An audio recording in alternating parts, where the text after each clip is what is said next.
निरतं करुणामयं नमामि चिन्मयं देवं सद्गुरुं ब्रह्मविद्वरम्. நீ கடைசி இது மட்டும் சொல்லுமா, எம் பிரம்மா, எம் பிரம்மா சொல்லு.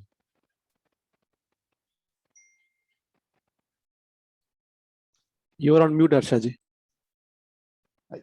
Hariom sir. Yes, yes. Yam Brahma Varunendra Rudra Marutaha स्तुन्वन्ति दिव्यैस्तवै वेदै साङ्गपदक्रमोपनिषदैर् गायन्ति यं सामगा ध्यानावस्थिततद्गतेन मनसा पश्यन्ति यं योगिनो यस्यान्तं न विदुः सुरासुरगणाः देवाय तस्मै नमः देवाय तस्मै नमः सर्वधर्मान् परित्यज्य मामेकं शरणं व्रज अहं त्वा सर्वपापेभ्यः मोक्षयिष्यामि मा शुचः. Yeah, whenever mind is peaceful, you will see an opportunity in every challenge. When your mind is agitated, you will see a problem in every opportunity. What makes the mind peaceful or agitated?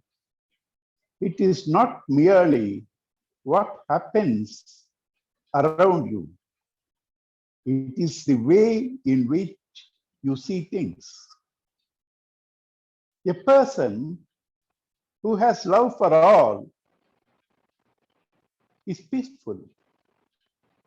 He has a clear mind. He sees things clearly. A person who is self-centered always thinks about himself, wants this, wants that, wants recognition. That is the worst thing. I want recognition. I must be more than him.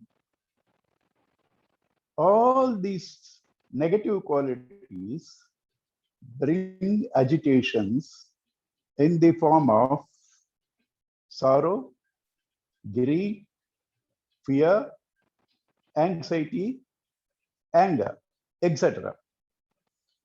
This person sees complete disaster even in the best of situations. What is the basis of this? A person who sees himself in all loves all. A person who considers himself to be the body is self-centered. How can I see myself in all? With the body, you cannot see yourself in all. Your body is different, their body is different. But the I am in you, in me, is the same. The I is the consciousness, am is the existence. To make it simpler and pleasant, you say God. I am is God. The God in me, the essence of me, is the same God in all. That God loves me, loves all. Because when I sleep, he doesn't sleep. If he sleeps when I sleep, I won't get up. He takes care of me even in my sleep. Next day, what all I need, he makes those experiences possible for me. Others love people because they are good, they are intelligent, they are rich, they are talented, they are beautiful, but God loves all.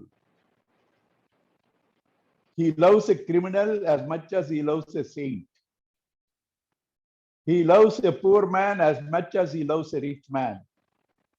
He loves a dullard as much as he loves an intelligent man. That is called unconditional love. You have this love in you. There is complete happiness, because love and happiness can never be separated. Wherever there is love, there is happiness. They are the same. Love and happiness are same. According to the quantity and quality of the love that you experience the happiness. Love is happiness, God is happiness, therefore God is love. When this love, unconditional love, is total, you are God. So to become God, who controls the world, who is free from all problems, what have you to do? Purify and perfect your love. This can happen when you see yourself beyond the body, other than the body. When you don't do this, you get into a confusion like Arjuna did. Therefore, Sri Krishna has to teach him, you are not a body with a soul. You are a soul with a body as a tool for you to conduct your life. Having said that much, this I have said, but how many people can understand this? A person who is attached to paltry things like eating. When I am talking, if he's thinking of night dinner or the serial and the TV, several things, that man cannot understand what I am saying. He can understand only according to the purity of the mind. How do you purify the mind? As I said, impurities are because of the selfishness. Purity is when you live for others. This living for others as a means to purify the mind, to experience the God, is called Karma Yoga. This Karma Yoga leads you to total perfection, wherein you have no more confusions. Why? You got rid of all ego and egocentric desires. We think our life will be complete when desires are fulfilled. Unfortunately, it is the reverse. It is the desires that make a mess of your life. When no desires, no mind in sleep, the joy is absolute. The happiness is absolute.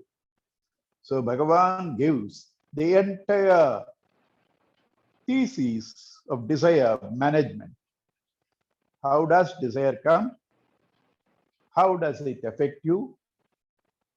How you should get out of it? That was the Sthita Prajna portion we have done. And as we said, Gita is a summary of the entire, second chapter is the summary of the entire Gita. And then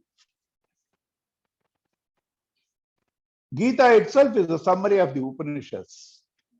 Therefore, here in this text, we have seen the jnana, karma, and bhakti when it says matparaha, keeping me as the goal,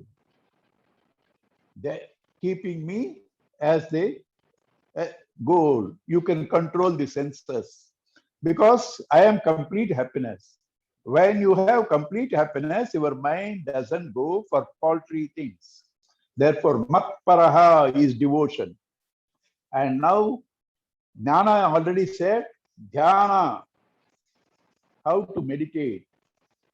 That also, he has said, you should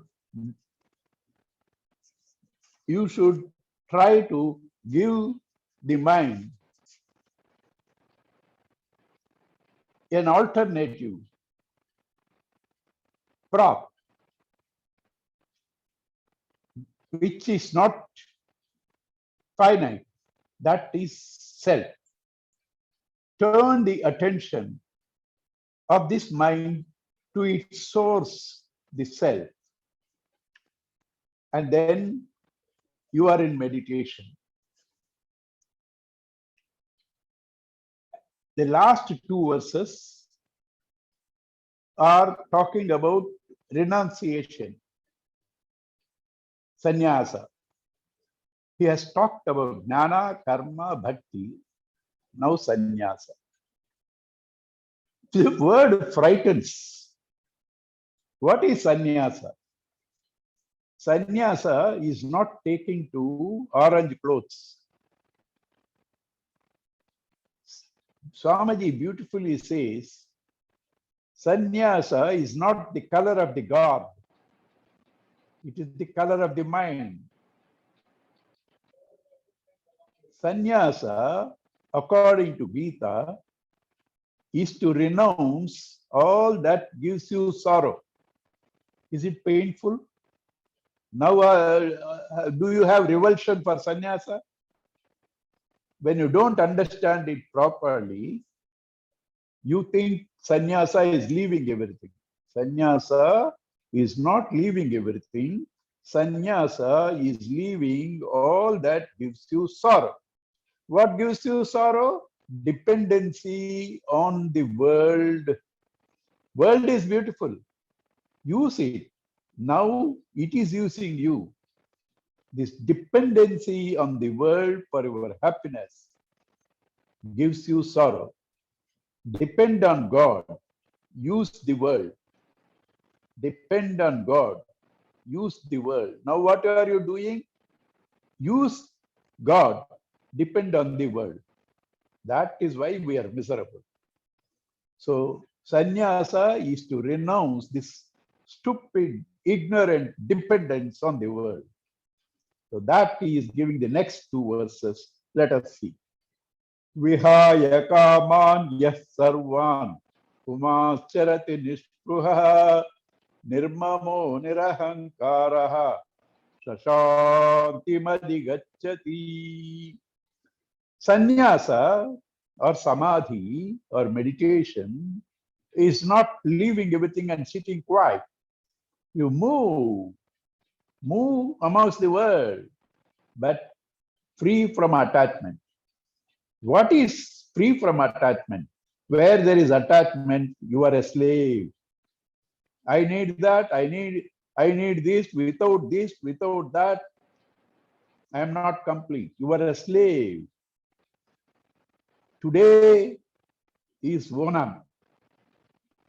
When Bhagavan has to go to ask Bali Chakravarti, Bhagavan has to go as a dwarf. His hand is down. Bali Chakravarti hand is up.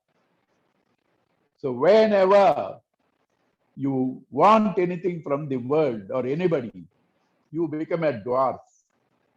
Your hand is down. The giver's hand is up. So sannyasa is to be the ruler of the world by renouncing your dependence on this pitiless, extremely painful world of experiences. Dependence on the world of experiences. So when it says renouncing desires, means you find the fullness in you. You have a desire because you feel you lack something. You feel you lack something because you think you are a body. When you know you are the self, you experience the fullness. When you are full, you will not have a desire because you desire only for that what you don't have. So when you experience this Godhood, this self, this I am in you, it being full, desires drop. That is called sannyasa. This person, when he moves in the world, everywhere, he moves, he feels love for all, but not dependent on any, and therefore there is no attachment. So this dropping desires is because of the knowledge that I am not the body, and therefore I do not want anything. Anything does not, I don't claim anything to be the owner. When I do not think I am the body, when I do not think I need something, I don't have desires, that state of mind is an absolute bliss. So the origin of the confusion starts with the conviction you are the body. At the level of the intellect, you think you are the body. Therefore, at the level of the mind, desires and agitations crop up. So this verse, the second line says, where the confusion starts, nirmamaha, nirahankaraha, I and mine, because of the sense of the body, the intellectual convictions, leading to the first line, vihaya kaman yas sarvan pumas charati nispruhaha, casting off all desires, moving in the world without attachment. So second line is the cause. Intellect makes you believe your the body is the cause. Agitations born out of desires. The first line is the effect. So that is a beautiful sloka. All these slokas, we can only tell you what it says. When you listen, you seem to understand. But after that, you are the same old self, because after the class, you do not try to reflect on that. Whatever is said has to be reflected, contemplated, and then owned, lived. Whole Vedanta philosophy is not for a useless man. Arjuna was not a useless man. Arjuna was a most successful king. Vedanta is not for somebody who has failed in life. Vedanta is for somebody who wants to be the ruler of the world. Why? God himself. So Vedanta is only for the topmost, not for ordinary people. So do not think you are doing a favor by going to Vedanta classes. By going to Vedanta classes, you are working out a plan for yourself to rule over the world. Who rules over the world?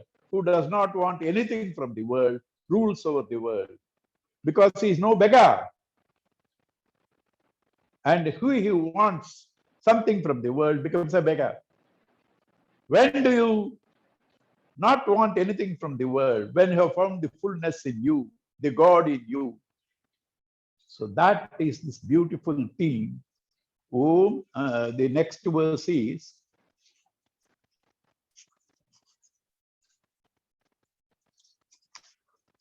Yesha Brahmi Sthiti Partha Nainam Prapya Vimuhyati Stitva Syam Antakalepi Brahma Nirvana Bhuchyati. Yesha Brahmi Sthiti. Brahman means biggest. This most glorious, this biggest state, Partha Arjuna, na yenam prapya, having once tasted it, na mukhyati. Na vimukhyati, he does not anymore get into the delusion. He is the body. Once you have seen a bit of a rope in the illusory snake you are seeing in darkness. After that, you don't have to see the entire rope. That bit dismisses the snake. After that, again and again, you don't have to remind. Once you have tasted this self to be yourself, I am, you don't have to remind yourself all the time, I am Brahman, I am Brahman, I am, I am, I am. You know it. Once you have known, you cannot forget. How many of you would like to forget me, but you are not able to do? Having known me, your destiny, you are not able to forget me. So also, having known Brahman, even for a split second, you will no more get into this delusion. You are the body. Therefore, you should put forth all your effort to feel the presence of this God in you as the one which makes me talk, as the one which makes you hear, as the one which enlivens the mind, the intellect, the one who illumines the thoughts to you, the one who makes you feel the breathing. Is it so difficult for you to intuitively feel this life principle in you? Having felt this life principle to be in you, to be you, thereafter you will no more get deluded. You are this useless, filthy body, or the dirty mind and intellect. They are your equipments. It does not matter. You are the king of kings. Experience this. Do not get deluded. Do not think it's too late. I wasted time. Even in the last minute, when you are dying, somebody was talking. Next, you hear something. A flash comes into mind. Oh, this is me. Dying, last minute, flash came to your mind. This is me. After that, even after you die, next life, can you ever think that you are not that, what you felt and experienced? No knowledge once got can be got rid of. Last dying minute, you heard that you are the God, that consciousness, and you felt it.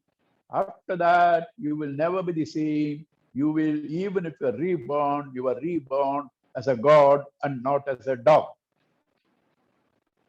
Titvasyam Brahma Nirvanam Chati. He attains that glorious state of Brahma Nirvana. What is Nirvana? Vanam is dress. Nirvanam is undress. Brahman, undressed, means Brahman, bereft of all conditionings of the body, mind, intellect, name, form, etc., etc., etc.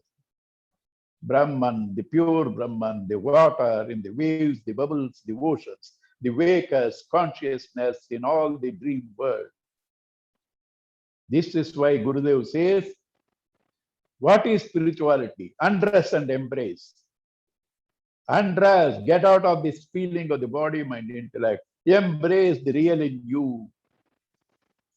So that is the second chapter, most glorious chapter. Through the grace of God, through the gaze of Guru, we have gone through it. In fact, this one chapter is enough. If you are continuously reflecting, you don't need more than this. But we get doubts. So the other chapters are started. Towards the end of each chapter, there is a sentence which says what that chapter is. That is not part of the original Mahabharata Gita that is given by Madhusudana Saraswati, but it is beautiful. Om Tassat iti Srimad Bhagavad Gitasu Upanishadsu Brahma Vidyayam Yoga Shastre Sri Krishna Arjuna Samvade Sankhya Yogo Nama Dvitiyodhyayaha. Om Tassat. That's way we end anything in auspiciousness. Om Tassat is the name of God.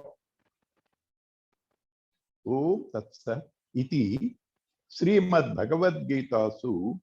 In the Bhagavad Gita, what is it? Upanishad. So it is itself an Upanishad. Brahma Vidyayam. In the discussion of the Brahma Vidya, the greatest of sciences, Yoga Shastra, coupled with this science of internalizing or actualizing this knowledge, Yoga Shastra, Sri Krishna Arjuna Samvade, in the form of dialogue between Krishna and Arjuna, Sankhya Yoga Nama. This chapter called Sankhya Yoga because it is logical. Dvitiyodhyayaha, the second chapter. All our scriptures are in the form of dialogues. Any scripture. This is the only religion where questioning is not merely allowed. They set an example by doing all scriptures in the form of dialogue. Also, Gita clearly says, by continuous questioning only you can understand. Tadvidhi pariprasnena, continuous, intelligent, holistic questioning. So that is this thing. Now, Arjuna earlier got confused. Now it is confounded. Confusion, confounded. Why? When he wants to leave the battle, because it involves so much of destruction, loss of life, Krishna said, no, you should not go. Fight. And when he was ready to fight, when he has agreed what Krishna says, when he is almost about to fight, he glorifies the state of highest meditation, Jnana Marga. And the last two stanzas glorify the path of renunciation. So he's confused. I wanted to leave. You said, come on, act. I was ready. Now you say renounce. Krishna, it is my mistake to depend on my driver, to ask his advice. But you can't confuse me like this. If you have doubt, Krishna, check little off, think and come and tell me what is the right thing. Do not say this also, that also. Tell me what one path I should take. Clearly tell me, don't confuse me. The very question happens out of ignorance. Supposing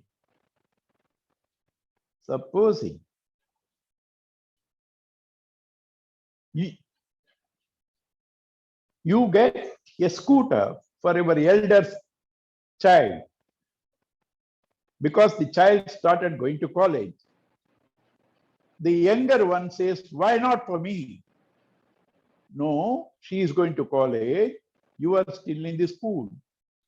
Then why don't you put me in the college? Why are you putting me in the school? You cannot. You have to finish the schooling to go to the college. College is greater than schooling, but without schooling, you cannot go to college. Renunciation, meditation are nobler. They give direct results. But an impure mind will not be able to grasp that subtle essence in the seat of meditation or when the words are taught.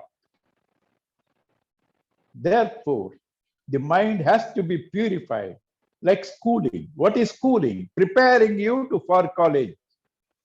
Schooling is preparing you for college. Without leaving the school, you can't go to college. Without completing the schooling, you can't go to college. You have to be in the school, you have to leave the school also. Right time be in the school, right time leave the school. Similarly, mind has to be purified through action.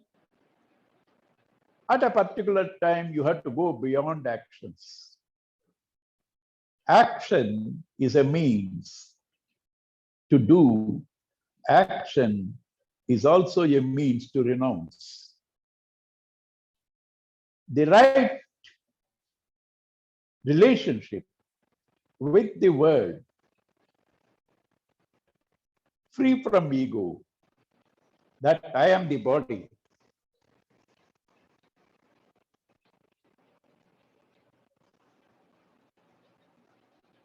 Free from the wrong notion that I am the body. Leaving that, seeing God everywhere. For that, you need a pure mind. This pure mind will come only when you drop the ego in your transactions. Ego is to depend on results. Mine, I want. To drop this, you have to work, and in work, you have to continuously practice this. That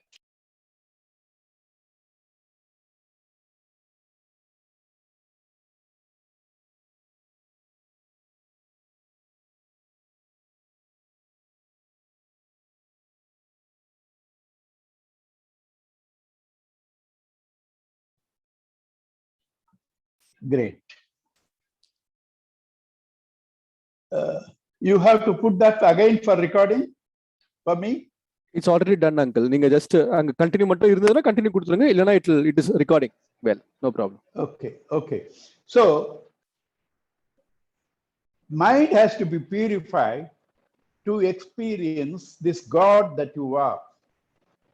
What is purification of the mind? To remove all the negative thoughts. With love, I said you will be happy. Can you be happy with jealousy? Can you be happy with greed? Can you be happy with anger? You cannot be. Love comes when you see yourself in all. Negative thoughts come when you assert you are this body. So, in your transactions in this world, you should work for discovering this love for all, this oneness in all. For that sake, that is the aim of work. Through work, I create, I share, I distribute. That's a medium of love for me. See, Gurudev said, what you get out of work is not important.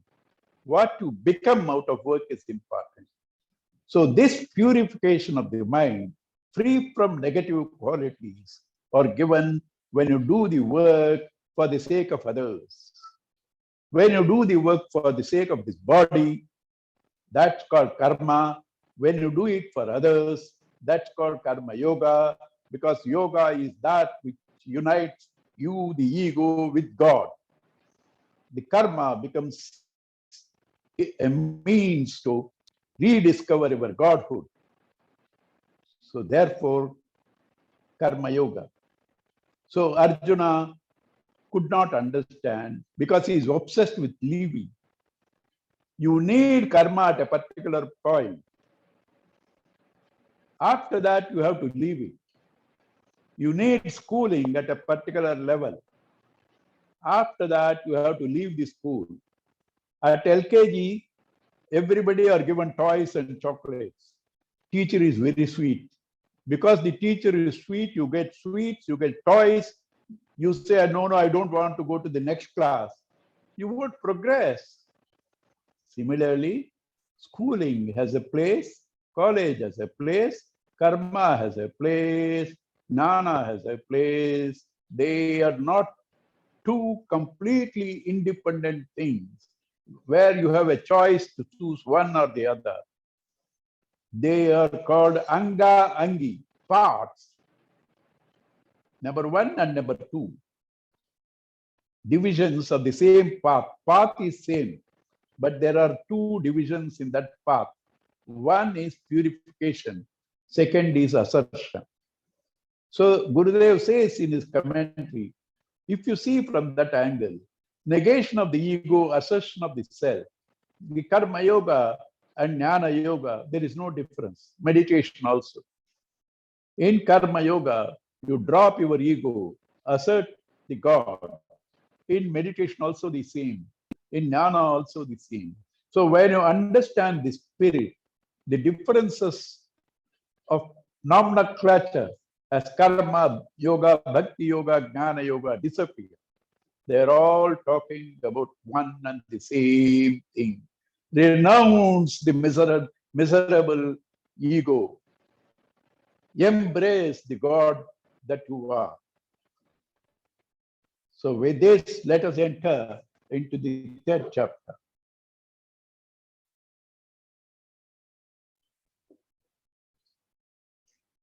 Arjuna Vacha Jayasi Chet Karmanaste Mata Buddhir Janardana Tatkim Karmani Ghorebam Niyojayasi Keshava. Janardana, one who removes the sorrows from others. Keshava is also the same meaning. You are called Janardana. You are called Keshava because you remove the sorrows of others. But what are you doing here? You are confusing me. You are making me more miserable than what I was. If you think Jayasi superior, Chet Karmanaha te mata buddhi. In your opinion, buddhi is intellect, jnana is superior to action. Tat kim karmani ghore mam niyojasi. Then, in this ghora karma, why are you engaging me? You have ended the second chapter saying, sannyasa or meditation is the highest. If you think that is the highest, why are you engaging me in this terrible war, destroying millions and billions of people? Why are you doing this for me? Vyamisreneva vakyena buddhim mohayasiva me tadekam vada nischitya yena sreyoham apnuyam. Vyamisreneva. Misra is mixture, English. Mixra and mixture. Vyamisrena, highest mixture. Visheshena misra. Vyamisrena vakyena, by perplexing, confusing statements, buddhim mohayasiva me, you are deluding my intellect. Buddhim mohayasi, you are confusing. Tadekam vadanitya nischitya yena sreyaha apnuyami aham.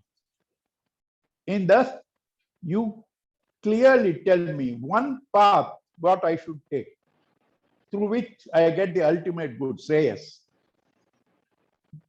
You do not say, take to karma, take to jnana, karma does this, jnana does this. I'm already confused. I can't think. You think and let me know what is good for me. One path. Don't confuse me, you see. But that type of talking to a guru, you will not understand. You should have total faith in the guru. Then only the words that he says will work on you. Therefore, Arjuna did not say, you are confusing me. He says, Moha yasi ivame. Your words are as though confusing. That means you are not confusing. I feel confused. You are not confusing. I feel confused, as though confusing. Therefore, kindly, Krishna, tell me one part. Sri Bhagavan Uvacha Lokesmin Dividha Nishta Pura Prokta Maya Naga Jnana yogena sankhyanam karma yogena yoginam. Loke asmin loke, in this world, dvividha nishtha, twofold path. He didn't say two paths, twofold path. Nishtha is path, one singular. Twofold, dvividha nishtha. One path only, two divisions. You should get a job, you should get degree. Degree involves twofold, high schooling and college. Right? So twofold path. Dvividha nishtha, pura prokta mayanaga, have been told by me long back. Maya, by me. Anaga, oh sinless one. Why does he say sinless one? Arjuna, you have asked me this question, and you also said, as though confusing, I know your intentions. I don't have guilt.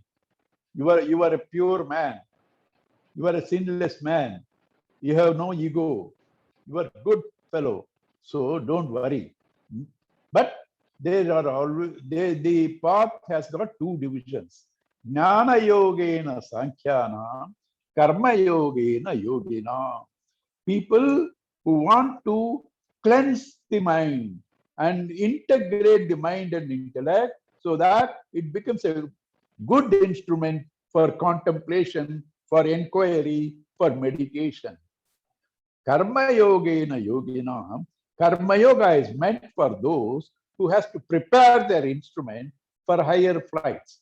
People who have done this purification, for them, the path of Jnana Marga. So now you may ask me, so I should do Karma Yoga and then only Jnana? No. If you are able to understand what I am telling, you have already purified. If you are able to understand what I am telling, you are already purified. You don't have to go through Karma Yoga. Right? So that is the test. Because life doesn't begin with this particular body. We have been traveling for number of births. You have earlier in previous lives purified yourself. Now you are ready for Jnana. That is why you are able to understand me. So you don't have to worry whether I should do Karma Yoga for 10 years, then take to Jnana Yoga. No, you are listening to me, you are understanding me, you are already a Jnani. And then why karma cannot be got rid of? Yes, sannyasi also cannot get rid of karma. Even God doesn't. Because as Swamiji says, action is the signature of life. No activity in you, including breathing and all, everything is stopped. Gurudev says, people around you become active. There is no activity in you. People around you become active. That means they are working to bury you. So freedom from action is not there, but there is freedom in action. Please mark these two words and contemplate. There is no freedom from action. There is freedom in action. So Krishna says, na karmanam anarambhat naishkarmyam purushoshmute na cha sanyasana deva na cha sanyasana deva.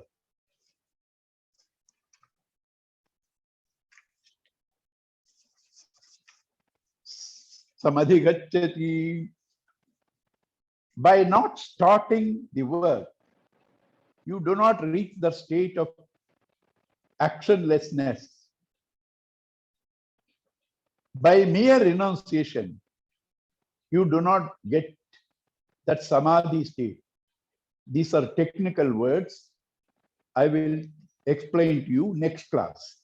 This particular verse has used two technical words, actionlessness and samadhi. So we will take up this verse next class. Okay. Happy Onam to all of you. God bless you all. We will see most of you tomorrow. Tomorrow we are beginning a lovely journey with Rama. Ramayana. Ramayana is the journey, is the path of Sri Rama. We're starting tomorrow. We are going to revel in that. That's the word meaning of Rama. Rama is reveling. Please, those of you who have not enrolled into that group, if you do not know what it is, please talk to Harsha madam. Get into that group. Tomorrow, 4:15, we're starting. Right? Thank you. All the best. God bless you. Thank you, Uncle. Hari Om.